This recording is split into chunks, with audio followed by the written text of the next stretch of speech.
Hello friends, welcome to my channel option trader Tamil.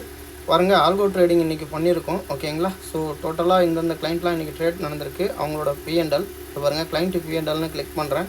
என்னையோட date வந்துருச்சு. So கிரண்ன்றவருக்கு 13,000, லலிதாக்கா 6,000, இந்த மாதிரி கிளைண்ட்டுங்களுக்கு வந்து ப்ராஃபிட் வந்திருக்கு. ஓவராலாக இன்றைக்கி 42,000 கிட்ட ப்ராஃபிட்டு. இதில் வந்து நம்ம டேட்டு சேஞ்ச் பண்ணி பார்ப்போம். நேத்தியோட டேட்டுக்கும் இன்னையோட டேட்டுக்கும் கிளிக் பண்ணிட்டு அப்ளை கொடுக்குறேன். 2 நாளில் என்ன ப்ராஃபிட் வந்திருக்குன்னு பாருங்கள். கிரணுக்கு 21,000, சரவணனுக்கு 20,000 வந்திருக்கு. ஸோ ஓவராலாக 64,000 ப்ராஃபிட் வந்திருக்கு. ஃப்ரெண்ட்ஸ், உங்களுக்கும் இந்த ஆல்கோ தேவைப்பட்டுச்சுன்னா என்னோடய டிஸ்கிரிப்ஷனில் நம்பர் கொடுக்குறேன். பயோவில் லிங்க் இருக்குது. இந்த லிங்க்கை வந்து இந்த மாஸ்டர் ட்ரஸ்ட் ப்ரோக்கிங் இன்வெஸ்ட்மெண்ட்ஸ்னு இருக்கும். இதில் நீங்கள் trading and demat account open பண்ணிட்டீங்க அப்படின்னா டிசம்பர் 31 வரையும் உங்களுக்கு நான் ஆஃபர் கொடுக்குறேன். ஜனவரி மந்த் ஃபுல்லாக வந்து உங்களுக்கு ஃப்ரீயாக கொடுக்குறேன் ஆல்கோ. ஓகேங்களா? ஸோ ஃபர்தராக இந்த ஆல்கோ சாஃப்ட்வேர் வேணும்னாலும் நீங்கள் என்னோடய நம்பருக்கு கால் பண்ணுங்கள். நான் டீட்டெயில் உங்களுக்கு சொல்கிறேன். Friends, thank you so much. Have a good day.